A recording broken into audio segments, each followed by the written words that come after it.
Strange things are afoot at the Circle K. That kid is back on the escalator again. Ain't gonna hurt. Here's my boomstick! Game over, man. It's game over. Welcome to the Bargain Bin. He is your host, Ben Mason. And he is your co-host, Sandra Luketic. And today we're talking 1985's Rocky IV. As always, we assume if you're listening to this episode, you have already seen the movie. Stallone, Sandro. Yes, that Stallone is in this, yes. I love me some Stallone. He's not just in this, man. He wrote this. He directed this. Uh-huh. I'm happy with his work. Okay. It's so hard not to be. Yeah, okay, so this was our December fan pick. We did push it back a little bit for our 100th episode and a few other things that just happened to happen in December. It's going to pain me to read this, but this is actually what he wrote down. This is a fan pick from Derek.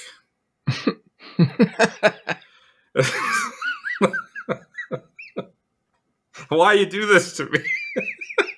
Basketball themes running through our boxing episode. I guess he's trying to tell us that he's second best. I don't know. So, of course, we always ask the question when we get a listener pick as to why they pick the movie. And what we got here is, I love the Rocky series, with this one piquing all of my emotions and a great soundtrack. And I can't disagree with any of it. You've known me for a long time, and I'm not the best with movies. I don't have the widest berth, I guess we'll say, for knowledge of it. Mm-hmm.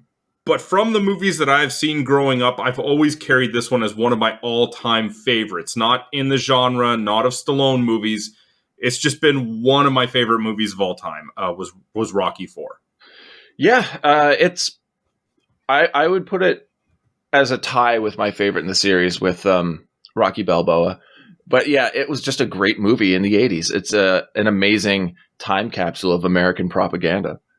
Okay, so let me ask you, since you always ask me this question. Yeah. When was the last time you saw this movie? The last time? This morning? Well, yeah, but obviously before the review, every time you ask me that, I don't say this week for the review. No, I say first time, not last time. Oh, really? No, sometimes you say last time if it's a movie you know I've seen multiple times. Okay, well, last time was this morning. The first time...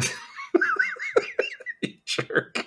The first time was a double feature with Masters of the Universe. They do not go together well. No, they just share one actor, I guess. That's about it. That's pretty much it.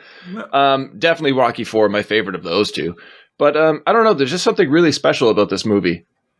Be it nostalgia, be it, I will say, strong acting, even from the characters I dislike. They're acted very well. Mm-hmm. It's a very compelling story. At this point, though, you can't really view Rocky as an underdog like you did originally. So they had to really, really build up Lundgren as this monster who cannot be stopped. But one look at him and you're already buying him as a monster. Oh yeah, totally. He's absolutely terrifying. He's so good for this. He's such an imposing, intimidating figure. Yeah, but it's so formulaic. Within the first 15 minutes of the movie, you know how everything else plays out. You also know how the last movie played out. And the movie before that, and the movie before that. I looked it up, and the movie is, I think, 31.8% montage. Yeah, I was going to say, I really enjoy Montage the movie. That's exactly what this is. And half of the last bit of the movie is montage. Mm-hmm. The third act is almost all montage and a fight. Oh, yeah. Yeah, there's a definite point, and it's when he leaves the conversation after telling Adrian that he's taken the fight, where the rest of the movie is majority montage. And don't get me started on Adrian and the fight in this. Well, we're going to, because we're going to get to that. Oh, yeah. However, before we get to all of that, we have a game to play. Well, it's a game for you. It's a game for everybody except you. So it's what movies have people in this movie been in that we've reviewed before? Take it away. I believe this is our first Stallone movie, yeah? Correct. Okay, good. That's shocking, first of all. Yeah, it's 101 episodes. We haven't done Stallone yet. Lundgren is going to be a problem for me. How so? Well, other than this, obviously I said Masters of the Universe. Correct. Universal Soldier. Correct. You're halfway there. Showdown in Little Tokyo. Correct. Johnny Mnemonic. Correct. That's it, right? That is it for Dolph. Although, even just that quick tidbit reminds me of like how good Dolph has been for our show. Oh, it's fantastic. Yeah. Absolutely amazing. And I think there's only 2 other actors. Correct. Okay. The one that caught me off guard as I was watching the movie in preparation for the show was Talia Shire.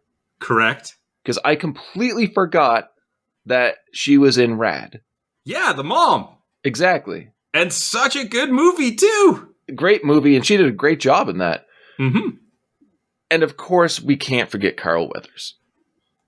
Now, I'll probably forget one of the movies he was in that we covered, but you have to go immediately to Action Jackson. I mean, you can only go to Action Jackson because that's the only one. Thank God, because I couldn't remember if we did Predator or not. Honestly, though, like those 3, in my opinion, minus Masters of the Universe, were just in banger movies that we covered. Yeah, they were really good. Just really fun to talk about, too. All right. So I know we're going a little long, but I do want to just point out the most memorable time I saw this movie before we get to the plot. Mm-hmm. So I was in high school, and I was playing hacky sack with a bunch of my friends in an empty parking lot, and we were just kind of goofing around, and one of my buddies came driving up to us and faking like he was going to hit us. As you do. And he hit me. And I went over the hood, and the front passenger tire, ran over my leg. So I went home being a stupid kid thinking I can walk it off. That didn't happen. It must have been maybe 2 a.m. I messaged our friend Mike, who joined us for Money Plane. He wasn't there at the incident, but I needed somebody to drive me to the emergency room.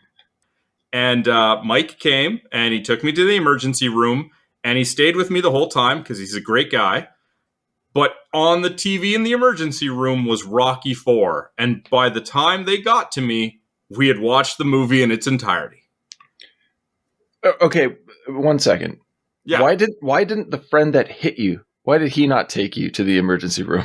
Well, like I said, I was being stupid, and I was like, no, it's fine. I can walk it off. I didn't, break anything. It just ended up being soft tissue damage to my Achilles.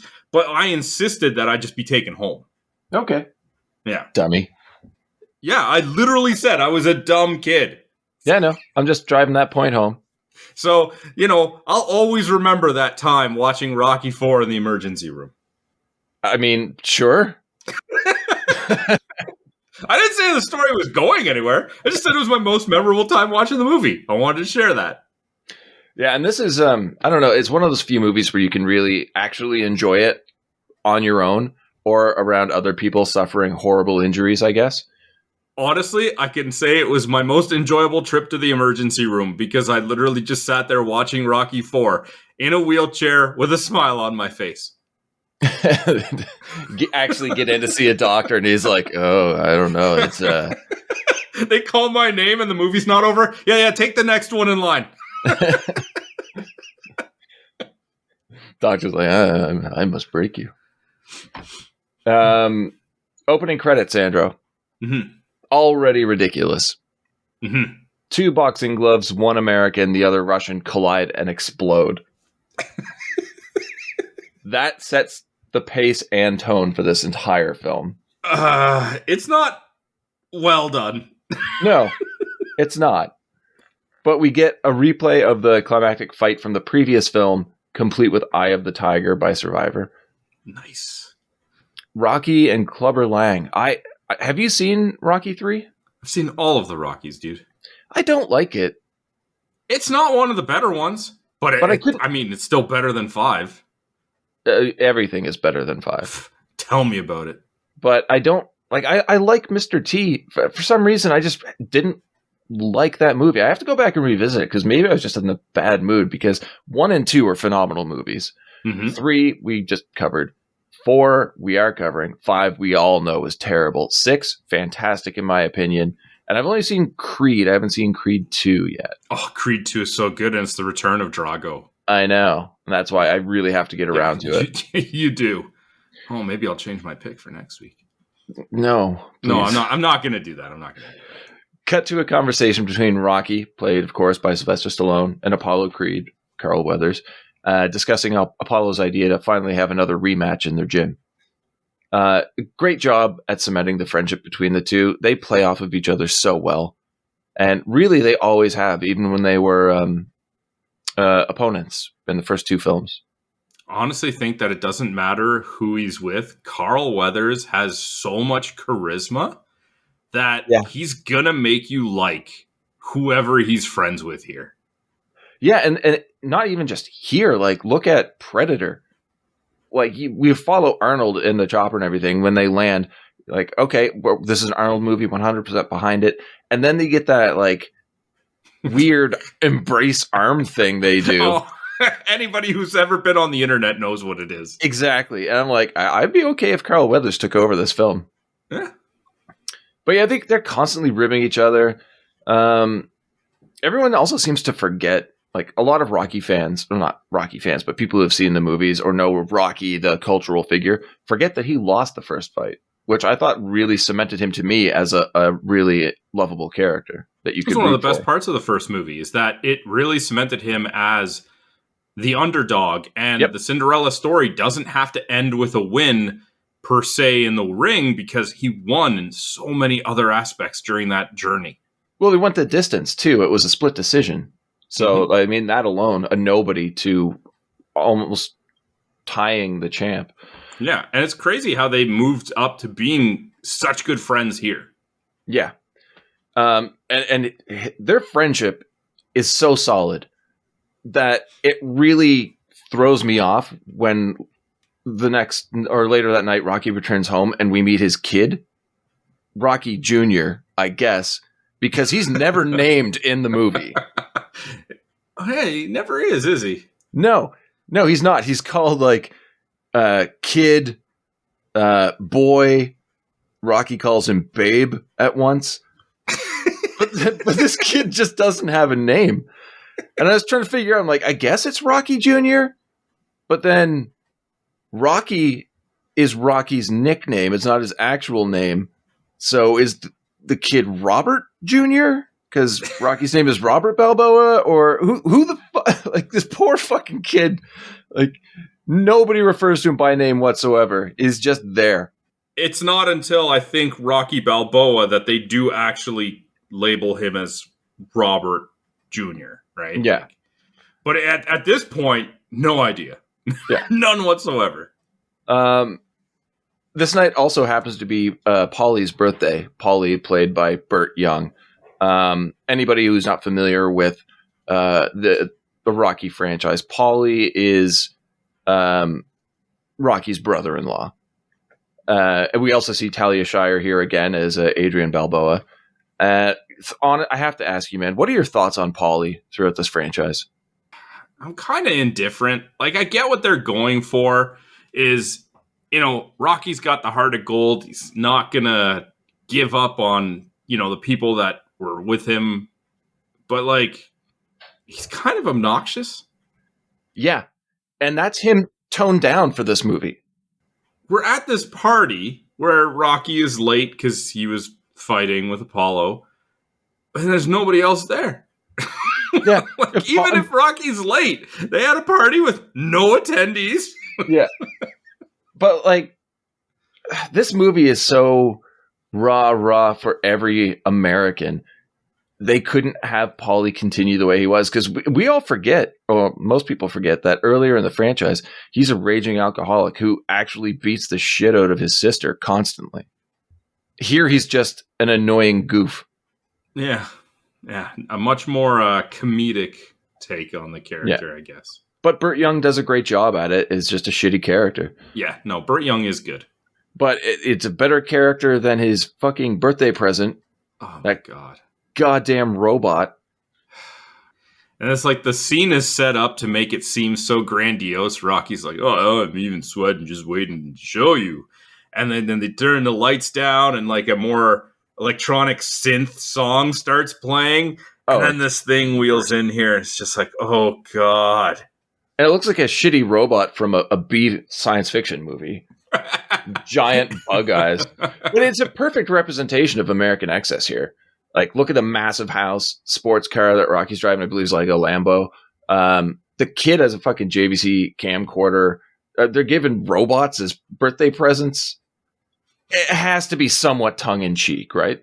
I think this was just a moment of trying to jump ahead of technology to show how advanced Rocky is going to be. But then it's like, oh, yeah, technology didn't go that direction. No, it did not. And next is a really uncomfortable scene, like the anniversary scene. Yeah, what the hell? I don't know. I don't know what the fuck Rocky's wearing, but I don't like it, and I don't want to see it ever again. But even like the anniversary cake is a boxers in a ring. Yeah, the groom has his like fist out like he's punching the wife. Yeah, he's inspired by Paulie. Maybe don't remind her of getting hit by men. Weird. The gift? No, it's not a gift. The snake watch? No. Because this is what, like, it's like nails on a chalkboard. He keeps calling it her prize. Oh yeah. Yeah, you've been married to me for a while. Here's your prize. Why don't you open your prize? It's like, it sounds so stupid. What is wrong with you? You've been punched in the head too many times. Well, yeah. It's just a really awkward scene all around.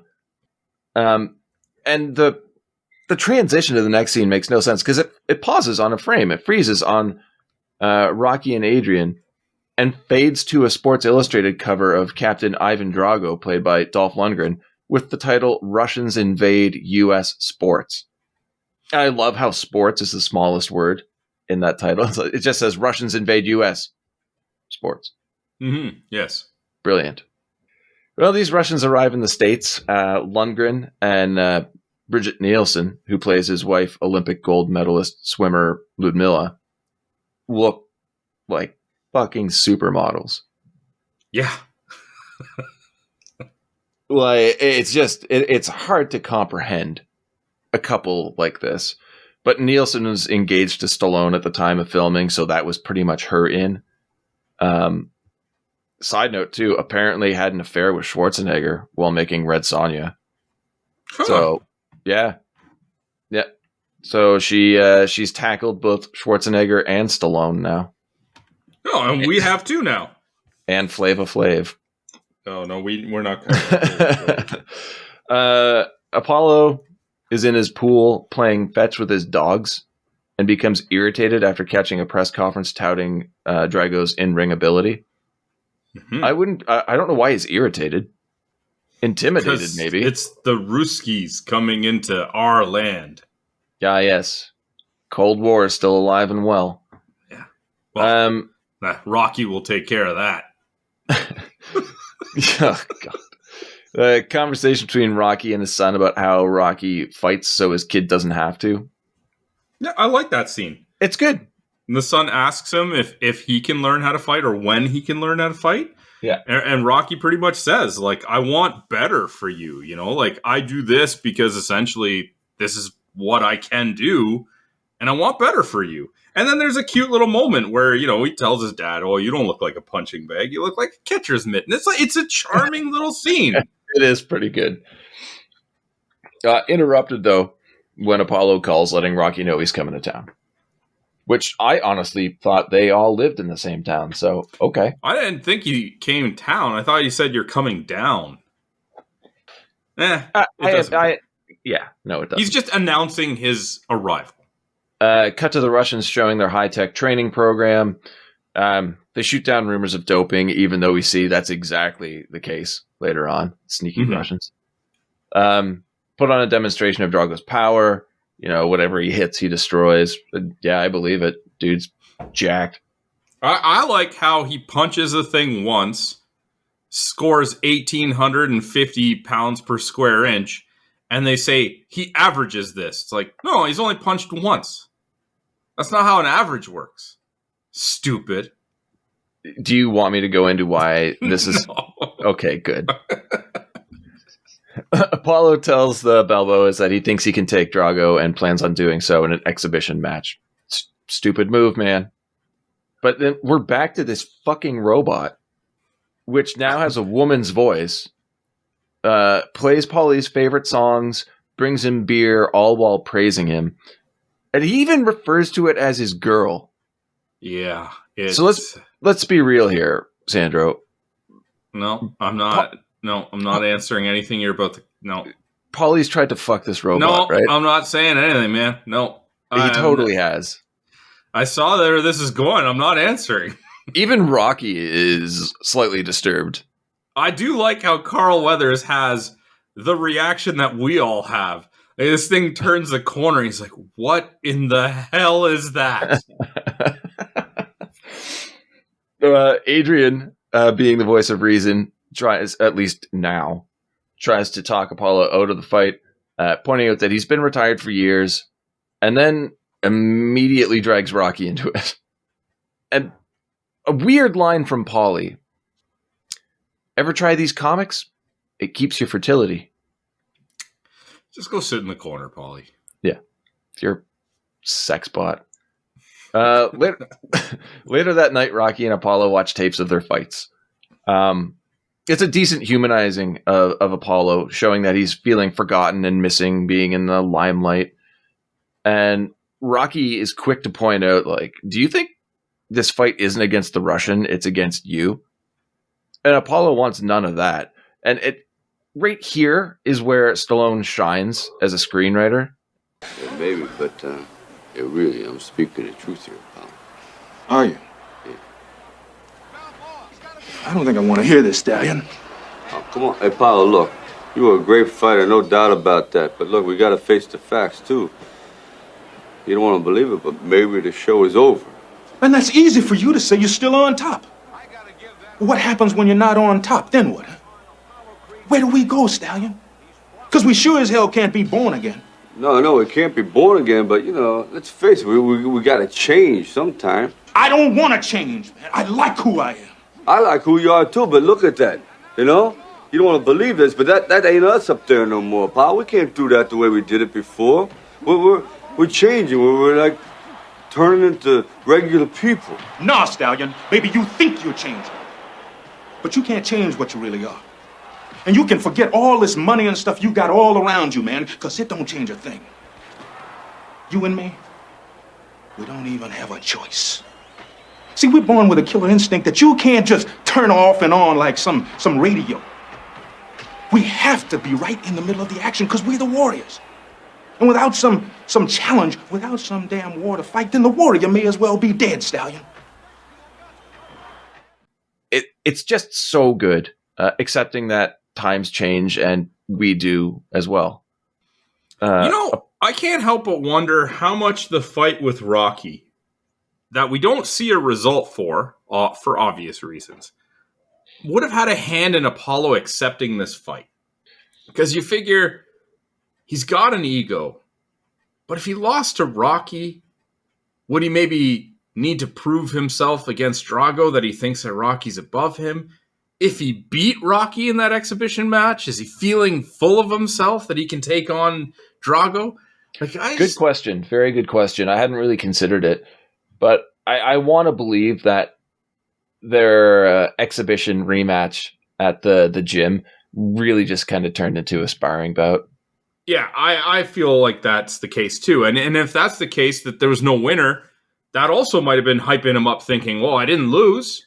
I must still have it. Exactly. He got back in the ring with Rocky, who handed him a major loss, but also gave him a major win, holding his own for a little bit. Maybe he just it pushed him that much more into being like, I can't stop now. Like, this is my life. This is what I feel. Getting back in the ring, throwing the punches, like, this is all I can do. It's very much the Rocky scenario for Apollo, but Apollo had hit the heights that Rocky reaches later in their careers. Yeah, and you're right. The result might not have been relevant at all. Just the fact that Rocky agreed to have the rematch and gave Apollo a reason to put the gloves back on and get in the ring gave him that taste of it again. Yeah.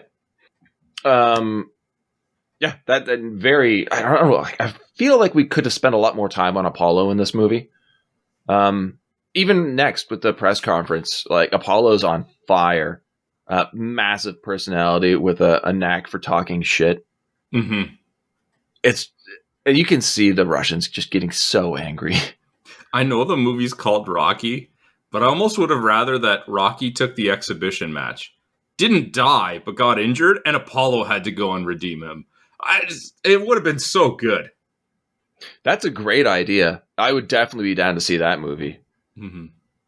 This massive war of words between Apollo, Ludmilla, and trainer Nikolai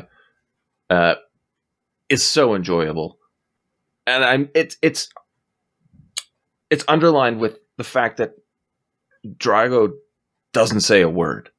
It's all looks, and the looks are even worse. That's the thing. No matter what's going on around him, he's just looking angry constantly. It's like, you don't know what that guy's thinking, whatever it is. It's not good. No. It's definitely not good. So we cut to fight night at the MGM Grand. We get another scene where Rocky looks like an idiot, the like nails and snails joke. Which I don't understand why it's included.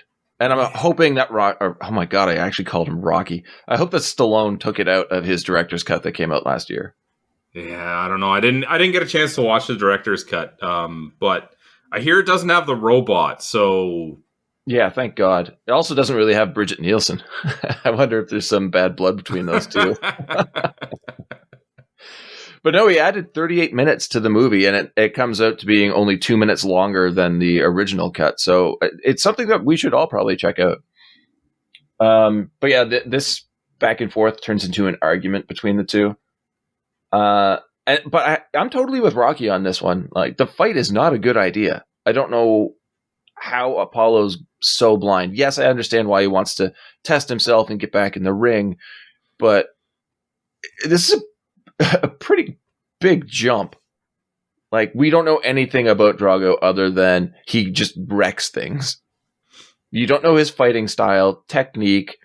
You've never seen him fight, so you don't know what his cardio's like, but looking at him, he's statuesque. He's ripped, he's jacked, and he's got punching power. Like, that's not something an older person should be taking on. I say older at this point, like, Weathers is younger than I am now. Yeah, I think that a situation like this would only work for somebody who doesn't have the ego of Apollo, where, yeah, if things are going south, he would have no problem throwing in the towel, bowing out, and like not antagonizing him. Like, literally, like, yeah, let's have a public sparring, an exhibition, like, just. But he's so desperate to regain that glory that it blinds him to the threat. Well, he's hard-headed and rushes into things. And I want to talk about the entrances, but when we talk about the actual fight, just quickly, he rushes right into that too. He does not hesitate. He's the first one to throw a punch and just charges. And it's you just don't do that in this scenario. But going back, do you have any thoughts on the entrances for the fighters? It's very obvious what they're focused on. You think? And like, Drago is just in an empty ring that gets lifted into the arena, and you can see on his face everything that's going on around him. It's just like, what in the world is this? I thought I had agreed to a boxing match. Whereas Apollo is just singing and dancing and putting on a show, and it's like, you're not taking this with the same level of seriousness that you should be. No, not at all. And that's the thing, too. Like you said, Drago rises in the ring through the floor. Not only is Apollo dancing and singing, he's got James Brown performing Living in America, There's pyro, there's showgirls, everything. Although I'd be lying if I didn't say I wasn't enjoying Carl Weathers' big smile on his face, having a great time. Like, he lightens up the screen. Dude, I was fucking dancing too. It's hard not to. Living in America is a crazy good song. Mm-hmm. But it's fight time. And I just have quick summary. Drago beats the shit out of Apollo with little effort. At Apollo's behest, Rocky doesn't throw in the towel, and Apollo dies in the ring. Okay, I can see if Apollo earlier said don't throw in the towel, but he tells him not to stop the match when he is clearly just getting destroyed. He can only see out of one eye. Like, at that point, you must be thinking, I don't have a chance here. How are you going to turn this around, man? And Rocky, who the entire time has been telling him, maybe this fight's not a good idea. Maybe you should bow out. Because of, I guess, his loyalty to his friend, doesn't throw in the towel. Even when Duke is yelling at him to throw in the towel. It's like, what are you doing? Although, when I watched the scene, Drago has become unhinged and is not following the rules, listening to the bell anyway. I have a feeling if they threw in the towel, he wasn't going to stop. He just kicks it back out of the He's got to take it to the Count of Montefisto, Sandro. Mm-hmm. The worst nickname ever. Mm-hmm. I do like Apollo as the fight starts. He's talking shit, and then they do that touch of gloves, and he just tries to basically punch down on top of Drago's hands, which don't move one bit. Mm-mm. And it's followed up with Drago's line of, "You will lose." I would be fucking terrified. Yeah. But look, it's like they put boxing gloves on Frankenstein's monster. Like, this is not a good idea. Yeah, and I had to look up how old these guys were, like how old the lead four are here, and I was stunned, man. Okay. Like, Carl Weathers in this movie is 37 years old. He looks freaking great. I know. Stallone, 39. Also looks great. Lundgren, 28. Jesus. Bridget Nielsen, 22. Oh, wow. Yeah. The only thing is she looks a lot older than 22. She looks great. Lundgren, I thought was a lot older than 28, but Jesus Christ.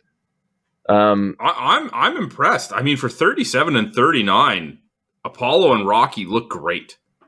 Yeah, they must be using the Russian method of not doping. Yes, absolutely. And man, Bridget Nielsen looks so great in this. She is great in this, in every aspect. I'm annoyed that Stallone removed most of her scenes from his director's cut because I want more of her in this movie. I'm just talking superficially. I know you are, but I'm talking talent and character. It's a little bit of a shame what some people will do with plastic surgery, and it just doesn't. Yeah, she definitely went overboard, but that's her choice, man. Yeah, it is. It just didn't work. It did not work. It's like these people that, have so much work done. It's like, but you're already just naturally beautiful. Just leave it. Some people just can't. They don't see what everybody else sees. All right. Anyway, whatever. The end of the fight makes no sense to me. Apollo is unconscious in the ring. Doctors are rushing in. Drago's already giving a post-fight interview. People are flooding the ring as well. There's no way any of this is all happening at once, but it is somehow. It's just ridiculous. Also, Rocky, if your friend is unconscious from taking too much head trauma, don't pick up his head. Don't pick up his head. Don't but fucking we know move him. Rocky's a dummy. He's stupid. Nails and snails. What we didn't know is that Apollo could have pulled through. Yeah, Rocky actually broke his neck by moving him and killed him. Lifting his head. I don't know what to tell you, Rock. You just, you killed him. Cut to Apollo's funeral, and Rocky gives a moving speech and places Apollo's boxing title on the casket. Now, maybe this is me being cynical, but someone's digging up that fucking grave to get that belt. Maybe it's me being cynical, but like the guy died in the ring. Don't put the belt on his casket. Just so you can never rest in peace, Apollo. I'm surprised that the wife. Remember, this is the belt I took from you. Here's a memento of the thing that led to your death. Yeah. Here's your title, Forever Out of Reach. Rocky announces that he will be the next to fight Drago. And the Russians are unfazed, but take the opportunity to take shots at America. And there's no money for either fighter, but the fight is set for Christmas Day in Russia, because why the fuck not? Yeah, and he even had to relinquish his title to fight in this unsanctioned bout. And I understand what the Russians are kind of doing with the placement of the match in Russia, because we do see Drago juicing after that, and I'd have to imagine that being in Russia, they're able to slip some things through the cracks a little bit easier than if it's in America, even though they say it's, because he's being threatened with violence, which fine, whatever. Yeah, I also like the fact that it could be like, we had this one fight in America, now let's have the other fight in our country. But why Christmas Day? I don't know. I always found that weird. I guess they just needed to make this a Christmas movie. It is not a Christmas movie. No, it's not. Not even a little bit. But, there's people. Is that one of the movies that people argue is a Christmas film? No. Okay, good, because they would be fucking wrong. Adrian's cornered by the media at the Balboa house, fights off a barrage of questions about a fight that she doesn't really even seem to know anything about yet. Yeah, Rocky clearly didn't run it by her. Yeah, communication between these two, top notch. We learn that Rocky's going to be training in Russia as well, and Adrian accuses him of being willing to lose everything, and we're given a short back and forth trying to show us that Rocky isn't materialistic, which he is. I felt none of the emotional intention in this scene. Because it all fell flat. It sucked. I appreciate the dichotomy between Rocky's stances on fighting Drago and like the emotion taking over. But Adrian just straight up telling Rocky that he can't win, that he won't win. Thanks for the support. Yeah, really. And then we get a montage. Mm-hmm. Now, I made notes covering this montage and how much shit they crammed into it. The only reason I can believe this is a thing and why it was all included is because like they had to cut out an hour's worth of footage from Stallone's original version of the movie, and I think they just wanted to try and tell a story as quickly as possible. But you were saying? They do it to No Easy Way Out, which is just awesome. Yeah, it's banging. But it starts off with Rocky driving, flashbacks of Apollo and Drago's fight, Rocky and Apollo running on the beach, Apollo's corpse, Rocky fighting Apollo, a disappointed Adrian, scenes of Rocky's self-doubt from previous films, Rocky meeting Adrian for the first time, the two of them hooking up, Rocky fighting Apollo again, Rocky and Adrian getting married, scenes of Rocky and Mick from previous films, Rocky punching sides of beef from previous films, Clubber Lang for some reason, Mickey dying, who we never really reference, Rocky not throwing in the towel before Apollo's death, the birth of Rocky's son, the nameless child, Rock training for his second fight with Apollo, winning the title in their rematch, Rocky taking Apollo's place in the Drago fight and losing in the same manner. So a lot of things are from other movies past that has nothing to do with this story. Some of the things we see aren't even real. Thanks, montage. Yeah, well, it's definitely meant to highlight some very key aspects quickly.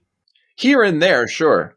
Yeah, what Apollo's relationship meant to him, what Rocky has overcome, his own self-doubt, being represented by previous self-doubt. But, yeah, like... We've already seen him doubt himself. We've seen him doubt his best friend. We know. No one's coming into Rocky 4 being like, Rocky IV sounds like an interesting movie. I'm glad this isn't a sequel to anything, but I wonder what the IV stands for. They really do their best with all of these montages, though, to make it that you don't have to have seen the previous movies to watch Exactly.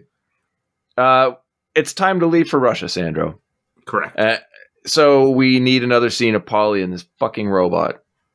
Rocky and his son talk about fear and perseverance. Because by going that one more round when you don't think you can, that's what makes all the difference in your life. Yeah, tell that to Apollo.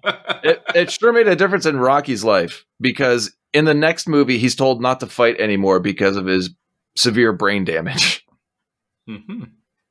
And again, the kid doesn't have a name. No. Adrian doesn't even say goodbye to her husband. No, she just looks at him from through a window. He doesn't say goodbye to her either, though. And they land in Russia. Survivor, again, this time with Burning Heart. The soundtrack is absolutely amazing. Oh, so good, man. The Russian liaison lays out the scenario. Rocky, Paulie, and trainer Duke, played by Tony Burton, I forgot to mention him earlier, will stay in a cabin in the countryside and constantly be under the watch of Russian chaperones. Paulie complains about the cabin not having TV, room service, or comics, and then falls in the snow. Fuck this guy.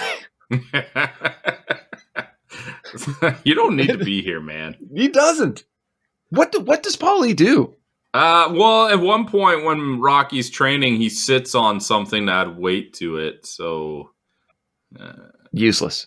Yeah, he's useless. Duke and Rocky have a serious conversation, which at first sounds motivational, but quickly turns into "don't fuck this up." Yeah, pretty much. Yeah. In case you were getting bored, we have another montage, Sandro. Oh. Rocky running through the countryside, sawing logs, carrying those logs, pulling sleds, chopping down giant trees. Symbolism. Also helping other rural residents, slowly winning their admiration, all while Drago's machine workouts get their own montage. I do like how they splice these montages together to show how different their approaches are. Yeah. Even still, though, it's not that necessary. But no. But neither's the next scene. Rocky returns from his run, and Adrian is waiting for him at the cabin. Couple questions. Why did she just abandon their son? Yeah, get to that later too. How did she get there? Well, with a plane and the Russian guy with the mustache. I don't know. Because it wasn't really open airways between the U.S. and Russia at this point. So she's there. No one knows how she got there. There's no way the government would have allowed her to even go. Also, the chaperones probably would have noticed something, because people do hang back at the cabin. And there is no apology here whatsoever. Just, I couldn't stay away anymore. And I get it. People can argue and try and explain that this is a form of an apology. I don't believe it, but I don't know. It is what it is. Thank God after that heavy emotional scene, we get another montage.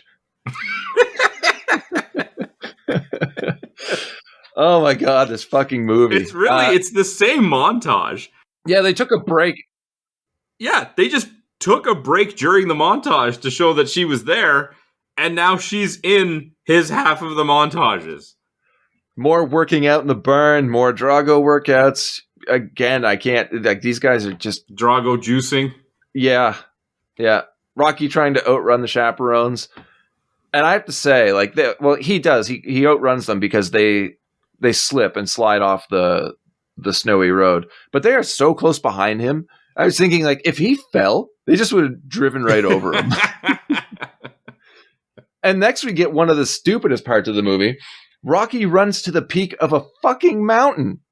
Well, yeah. I mean, they had to one-up the running up the steps, right? Yeah, they did that for sure. But it's also sunset. And he has no flashlight. So how is he getting off the mountain? Just come back the way you came. Look at your footprints in the snow. In the dark? Yeah. Can you imagine he didn't make it back? He just gets attacked by a bear. So, we know Drago's here. What's going on with Rocky? Anyone see Rock? Bobby Balboa? American stuck on mountain. Just show like a bear with a toucan that was what Rocky was wearing. It's just so dumb. But again, and we'll move on here. It's fight. You know, the match is being broadcast all over the world. No pressure on Rocky here whatsoever. High-ranking government officials are in attendance, including Gorbachev, who is definitely not mentioned by name. No. I'm surprised they even dared to use him as a character in this film. That's a ballsy move. Rocky makes his way to the ring to a chorus of boos. And yeah, this brings up a point that you mentioned earlier. We cut to Rocky's house where the kid and two friends are watching the fight, and there are no signs of any kind of supervision. Other than the robot, who's dressed like Santa Claus. Even if there was supervision, even if one of these other kids' parents were there, both of his parents just left for Russia. Enjoy your Christmas, kid. Every day is Christmas. They're rich. We don't know how the other side lives, Sandro. Bad parenting. Oh, yeah. Look at those two. You think they're great? No. There's no reason for us to believe they would be good parents in the first place. Yeah, no, fair enough. Drago gets the exact opposite reaction, of course. This time he gets the flashy entrance, complete with the Soviet national anthem, performed by the Russian Red Army Choir, which is one of the most intimidating national anthems I have ever heard. One of the best and shortest scenes of the movie. It's not even really a scene, it's just two shots. During the national anthem, when Rocky and Drago, their glances meet, is so intense and so heavy. You see Rocky actually kind of scared, and you see Drago. What's the best way to explain it? You said unhinged earlier, and I will agree with that here, but not in the same way. Like something is off, and I love it. During Rock's introduction, the entire crowd boos him except one soldier who whistles, and that is a very risky move, if you ask me. Everybody around him just turns and starts beating the shit out of him. Exactly. Drago's words before the fight begins, "I must break you." Classic line. Everybody knows that. Iconic. I love it because it's a very interesting choice of words, which I think they address in Creed 2, if I'm not mistaken. I haven't seen it, so I don't know. But my interpretation is Drago had no say in anything. He didn't get to agree to the fight with Rocky. He was told he was going to fight Rocky. He's obviously a tool for Soviet propaganda. And from what I know, again, correct me if I'm wrong, in Creed 2, we find out that after this fight, he ends up destitute. Yeah.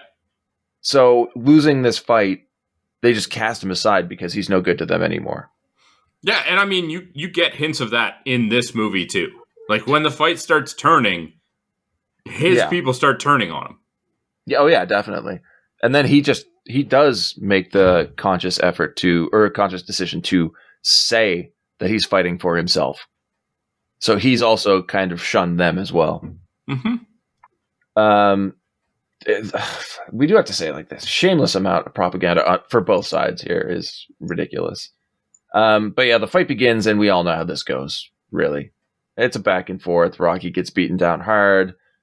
Overcoming Russians' aggression. Moments of worry wiped away by gaining the upper hand. Rocky starts to win over the crowd, which is completely fucking stupid if you ask me. Yeah. What is he doing to win them over? Fighting the fight that they knew he was going to do. Like, what did they think he was going to do? Get hit and start turtling in the corner? Oh, wow. We're cheering for him. I had to cheer with Rocky doing the classic boxing move of a double leg takedown. Oh, yeah, for sure. So stupid. When Drago gets cut, Duke saying he's not a machine, he's a man. And then immediately cut to Drago saying he's not human, he's a slab of iron. I like that flip. I see what you did there. So much better if he punched him and cut him, and behind him was like the frame of a T-100. As predictable as this fight is, even when I first saw it, it is really entertaining. It's such a good fight, and it's so hard to talk about because it's something you have to see. But the way that they show the back and forth, it feels like a natural progression. Like there is almost like a feeling out process and looking for the openings and the weaknesses. And yeah, they do emphasize the fact that Rocky, like they do in almost every movie, takes a beating, but he just keeps on coming, right? Yes. No, sorry, go ahead. It's just a great fight, is what I was going to say. This is also a major issue for me in film, and that is boxing matches.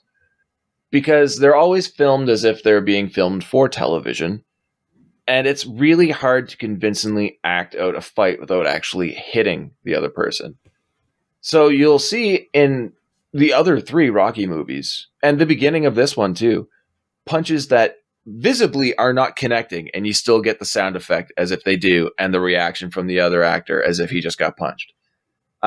This is the first time in the series where, yes, it does happen a bit in this fight, but for the most part, it looks phenomenal. Well, I mean, they do their best with quick cuts and sound effects to try and mask that. And of course. It's not easy. I'm not saying that it's done poorly. It's just very difficult to do well. I agree.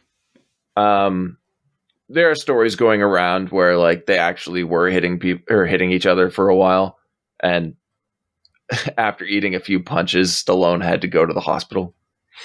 Really? Yeah. The story is, I mean, who knows if it's actually true or not, but it's come from different sources that after taking like 4 or 5 punches to the like body from Lundgren, Stallone had to be rushed to a hospital, and what had happened is one of the punches hit him so hard that it slammed his heart up against his rib cage, cutting off oxygen to an extent and like almost making him pass out. But it's like, I get we're actors, but if I saw Dolph standing across from me, I wouldn't be like, yeah, land a couple of these. Yeah, I feel like where's my double? Where's my stand-in? Like, I don't care. Put boxing gloves on that robot. I ain't taking this shit. Can you imagine? He's like, maybe we should throw some real punches. Actually get it to look real.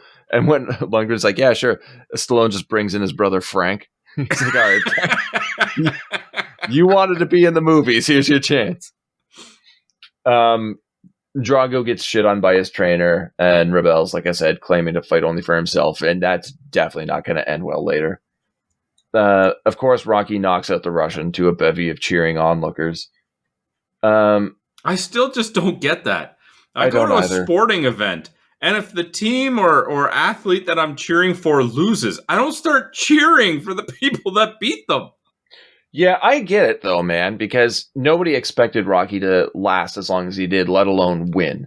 So this is a big display of American strength and willpower. We have to win over the commies, man. There's no other way. We have to show them that we're better. And when they think they've got us down, we can come back and we can overcome.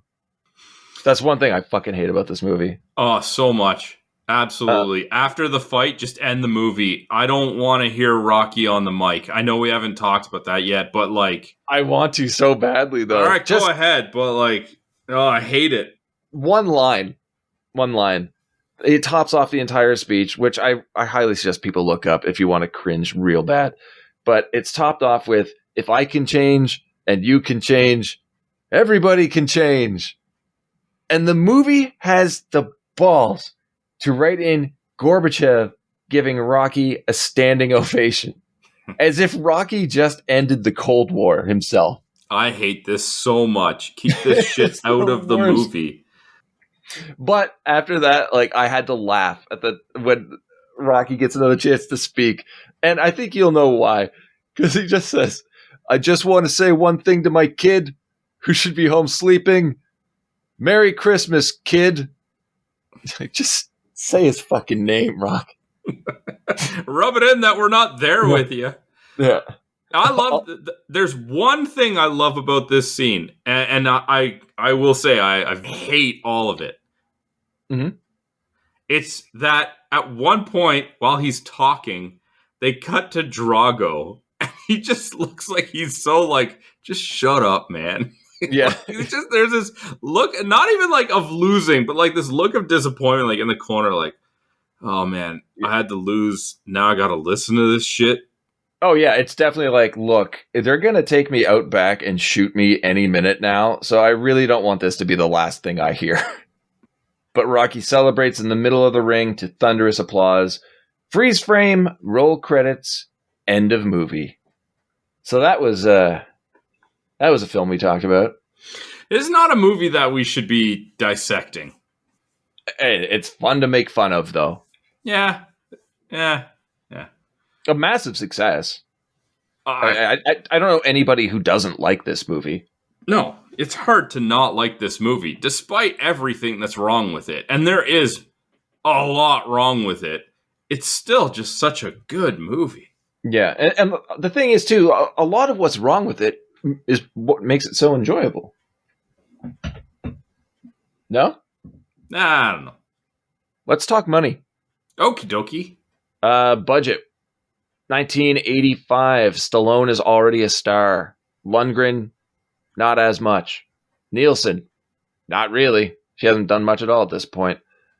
How much do you think studios are willing to give this? 30 million. Pretty much. Yeah, pretty much. 28. Okay, yeah, because I mean, you don't get to a fourth movie in a series and have massive success prior to it and the companies be hesitant to give you money, right? But at the same time, outside of salaries, I don't know where else money would have gone. So it seems about right. You say, going into a successful series, you don't see them hesitating to put money into it. Friday the 13th, Paramount hated that franchise, but they kept making so much money. They're like, the budgets just kind of go lower and lower, and the gross is bigger and bigger. They're like, we can't kill it. We try and sabotage our own franchise, and it just comes back with fuck tons of money. Either that, or somebody's sitting at a table like, let's see how low we can make it, and they still make money. I mean, it's smart. It's smart. How much do you think this movie made? 110 million. 300 million. Oh man. I thought I was being generous for 1985 money. Massive success. Well, and it deserves it. It's such a good movie, but yeah. Whew. That's a lot. It's also like, when you look at the franchise as a whole, you have it sandwiched in what my opinion is the two worst of the franchise, 3 and 5. Easily, yeah. Ratings. How do you think those was received by, I'll say IMDb. I want to say fans, viewers, but they're so fickle. I feel like this movie is pretty much going to be like a 7 out of 10 across the board. So I'm going to say 7. Yeah, again, very, very close. 6.8. So yeah, we'll round it to 7 for sure. Okay. Rotten Tomatoes, critics, how do you think they felt about it? I'm sticking to what I just said, and I think it's 7s across the board. No, you're wrong. What? Yeah. Okay. 37. What? Okay, come on. All right, that's way too low. Well, I mean, it's the critics, right? They're going to pick things apart, and as you said, you shouldn't be picking this one apart. No. Oddly enough, the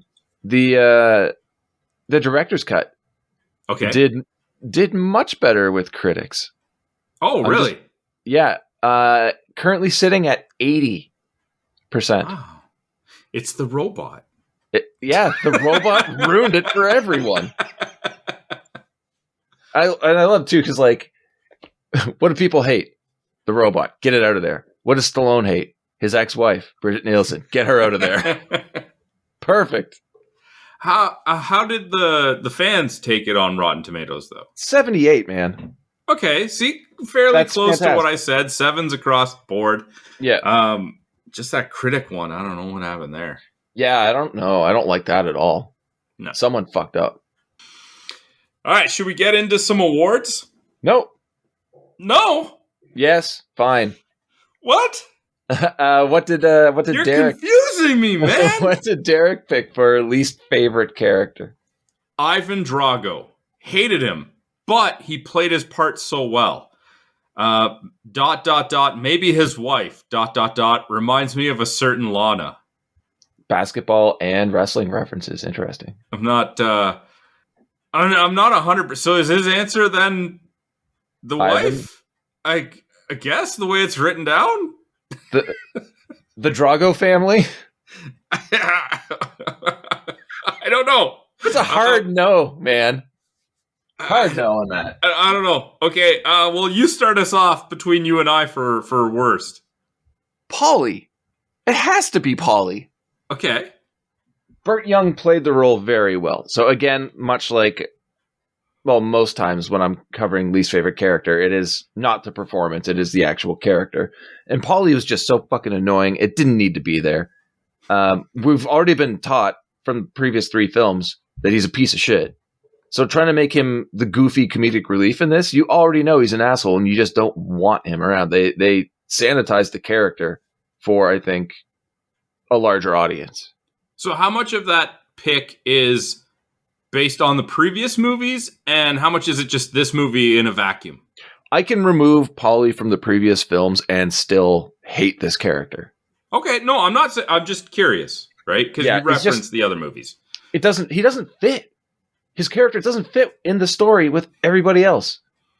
His comedy is not funny. Like, no. Stallone did not give him good lines. They tried to give him that one sentimental moment when he said, you know, on their way to the ring, oh, other people would have thrown me away, but you never gave up on me. You have a heart of gold. I'd like to be you. And then when he saw Drago standing across the ring, he was like, I don't want to be you. Yeah, which was maybe his best actual funny line in the movie. Yeah, well, it's like, you never threw me away. Like, you're only there because I married your sister. Mm-hmm. Yeah. And she won't let me. Yeah. I've been trying to get rid of you this whole time. Frankly, Paulie, I think you're fucking annoying. I programmed that robot to kill you in your sleep. Yeah. Somehow you managed to reprogram it. I don't know how this fight's going to turn out, but I paid Drago to break you. Who's your least favorite character? Adrian. Yeah, she's a tough one. If I'm thinking of the series as a whole, I'm going to lean towards Paulie. Yeah. But in this movie, in and of itself, I don't find him as terrible. He's a little annoying. His jokes don't land. But, like, Adrian just, like, you can't win. I mean, I get what they're going for with the concern, but it just comes off really poorly done. And then the leaving the kid for Christmas, like, if one of the parents is gone, the other one shouldn't leave. If the roles were reversed and Adrian went to go and fight Drago, Rocky should stay the hell home with the kid. Like, what is this? It's Christmas. Yeah, it's weird because her stance on everything works for Rocky's story. But when you look at her as a character, it makes no sense for her to act the way she does. They need to give her an actual arc, which is sadly missing, especially when you look at the previous films where I think her storyline was one of the most compelling. Mm-hmm. Here she's just annoying and problematic. Yeah, good call, man. Mm-hmm. So for favorite, Derek had gotta be Rocky, training, working hard, and avenging. Uh-huh. Mm-hmm. I mean, we put best and why, so I guess training, working hard, and avenging is the reason why. Very good. So for me, I had Carl Weathers as Apollo. Okay, I was going to say, don't pick Rocky. No. I mean, I like the Rocky character. Yeah. It's a guy with some very obvious shortcomings who does what he can with what he's got, right? He's a good underdog character. But Apollo is just so damn charming. And like I said, I would have loved it if, Rocky doesn't die because you're not going to kill off the title character, but like, oh, he does the exhibition match with Drago, gets bunch of broken bones, and he's in a hospital watching Apollo get vengeance from like the TV, like in the hospital room. I would have loved it because it would have just simply meant more airtime for Apollo. Yeah. And I think that would leave you with a lot more story to work with for subsequent sequels. Yeah. It really would. Mm-hmm. I had to go with Drago, Dolph Lundgren. Okay. I just love that character. Ominous, mysterious, intimidating, almost like a tool used by a government who then not finally... almost. Yeah, well, but breaks free from that at the very end, and we're not until Creed 2, I guess, but we're not given any idea of what happens to him. So all we can do is try and base off of what we've seen previously in this movie as to what this character does, how they would grow, and I just found it very interesting.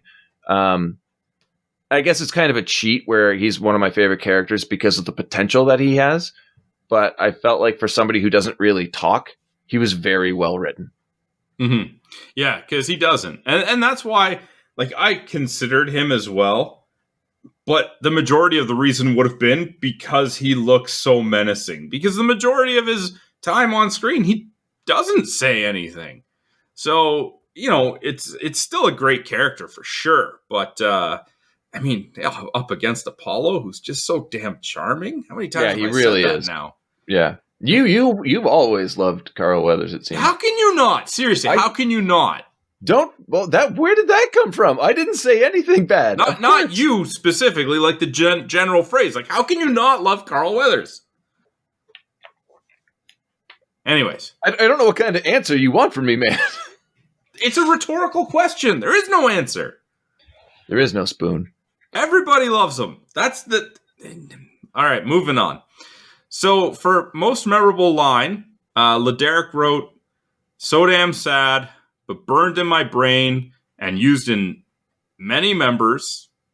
In many members. Many members? Derek, what are you doing? I read that word for word. Doesn't make sense to me. But if he dies, he dies. It's so cold. Yeah, it is. I mean, Dolph Lundgren opens his mouth like 4 times in this movie, but every time he does, he says something worth listening to. Oh, bangers. Through and through. What did you have for most memorable line? Oddly enough, a Drago quote of, "I must break you." Okay. Love it. It's stayed with me since the first time I saw it. I'm like, Jesus Christ, this man's a monster. He is. And then, as we talked about earlier in the episode, like, the word selection, saying, like, basically it's not a decision or a choice. It's something that he has to do. Yeah. Yeah. But it's because it's like, it's almost like you said, it's a tool that he's been used. He has no other purpose. That is, like, it's almost like he knows, like, if I can't break you, I will be tossed away. Yeah. So. And that's why you can see him panicking, too, as he realizes he's losing the fight.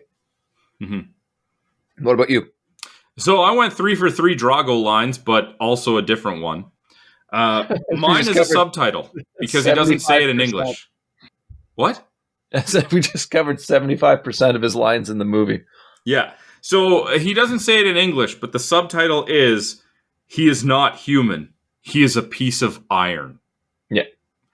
And honestly, like, that line, like, even though I think back to this movie and I almost hear that line in his voice in English, even though he doesn't say it in English, because when I think of this movie, I think of that line. That's a solid line. Yeah, it's just so metal. Oh, God. You thought we were going to make it through this episode without that. We almost did. I know.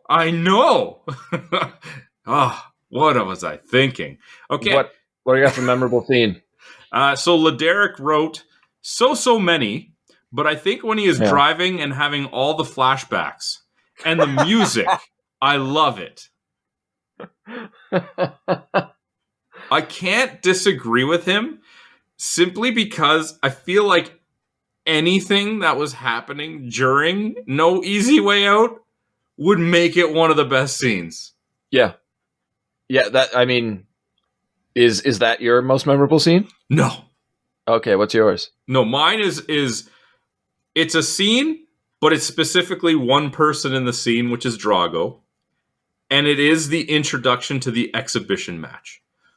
Yeah. When you watch that scene again and just look at the sheer confusion on his face, what the hell is going on around me?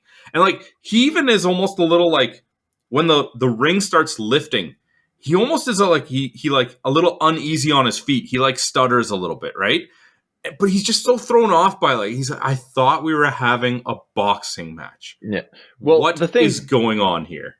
The thing too, I want to elaborate on this a little bit too, because it is also my most memorable scene, is that look when he turns his head as the ring is coming through the floor. For a split second, almost looks like fear. Because he has no idea, like, what is this place? What is happening? What is going on? You have to keep in mind, he has never seen anything on this scale before. No, he was probably just told, go stand in that ring. Exactly. And he's standing in a ring in a dark room, and then all of a sudden it opens up. And not just that it opens up and starts lifting, but music is going on. There's a lot of lights up there. It's like, what? A lot of freedom. People doing what they want. Shit he has never experienced in his life. This is a completely alien environment to him. I would be caught off guard too. Like I said, in his mind, he's probably just like, I thought we were having a boxing match. Yeah. What is this? Yeah. All right. So that was our awards. Why don't we get to our final thoughts? Ben? Love it. Absolutely amazing movie. Can't get enough of it. I'm excited to watch the director's cut now. I'm excited to watch this again right now. Like, how much can you really say about it before you start repeating yourself? It's just so much fun. The acting is great. Writing. Keep in mind, like I said earlier, Stallone wrote, directed, and starred in this movie. And it's very strong. I mean, I can easily recommend it to people if they want to have a fun time. Don't go looking for anything serious. But, like, it's so much fun. I love it. You? Yeah, I mean, I don't like having to have analyze this movie because it comes off as so negative when all we're doing is complaining about all of the shortcomings, but that's what stands out. All of the best stuff in the movie, it really can't be talked about. You have to just watch it. And the thing about it is, I love watching this movie. I could put it on right now and have no problem sitting through it from start to finish as many times as I wanted to because it is so good. Rocky is a fun underdog. Apollo is charming every time he's on screen. I mean, at this point, I don't know how Dolph is not just like one of the most imposing, most like revered like 80s, 90s action stars out there because he continues to blow me away in all of these movies. Now, this is the one that I knew about beforehand. A lot of the other ones were surprises to me. But in this movie, more than the others, he is just such a force. I can't think of a better word for it. He is this dominating, intimidating presence. And all of the actors, even the ones you don't like, do a good job. Yeah. Just, it could maybe do with a little bit less of, montages and so forth. But the movie itself, without that, microscope of analysis, is just such a fun, easy watch that I feel it could, I don't know, it could be the entry point for people in the series. Like, it's the fourth movie, but I feel like even somebody who sees this movie for the first time and it be the only one they see would be now motivated to seek out more. They'll be disappointed a couple times. It's a bit of a roller coaster, but it's seldom that you can say that the fourth movie in a franchise is like the perfect entry point. Yeah. And also, like, don't sleep on this soundtrack. This has an absolutely amazing soundtrack that I think is only rivaled by Rad for the movies that we've covered. Oh, Rad had a pretty good sound. Oh, they both. Oh, yeah.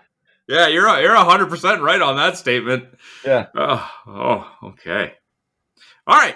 So that was our thoughts on Rocky 4. If you guys want to share your thoughts with us, you can hit us up on social media. We are on Twitter at BSBargainBin, Facebook.com/BSBargainBin. You can go to BSBargainBin.com. There's a page for every episode as well as our merch. Don't forget, you can grab a t-shirt. If you are listening to this live, you can actually go to our merch page right now with the code GIFTS22 to get 25% off. I don't know how long it lasts. So if you're hearing this, check it soon. Ben. Yo. Next week, it's not your pick. It's not my pick for a while. No, it's not. But we're not going to reveal why that's the case just yet. All right, what are we doing? Well, when we do a fan pick, I reserve the right to pick the next movie. I don't always, but this time I'm going to. We've never done movies back to back with the same lead. And we're going to remedy that right now. This could go two ways. Yeah, no, this is a lot of people don't know that Sylvester Stallone did a movie with this blonde. No. I don't know if you would call like a sex symbol, maybe. No. I'd say it's more dirty blonde because Kurt Russell was a very attractive man in 1989's Tango and Cash. I'll tell you one thing. Whoever set us up is really connected. What are you doing? What are you doing? Relax. Soak. And don't flatter yourself. Meet Ray Tango. He likes money. Easy come, easy go. But doesn't bother with cash. Meet Gabe Cash. He won't dance around trouble and doesn't mind stepping on toes. I hate you karate guys. Two of LA's top rival cops are having a tough time staying in rhythm. You know me, huh? Yeah, I hear you're the second best cop in LA. That's funny. I hear the same thing about you. But they're going to have to work together, even if it kills them. Like now! We'll take it. No, that's one of a kind. We won't put a scratch on it.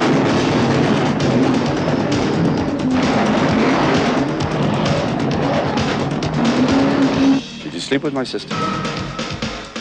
I was so drunk, I don't remember, okay? Sylvester Stallone and Kurt Russell. Tango and Cash. You fucking got me. Until next week, have a good one. All the best.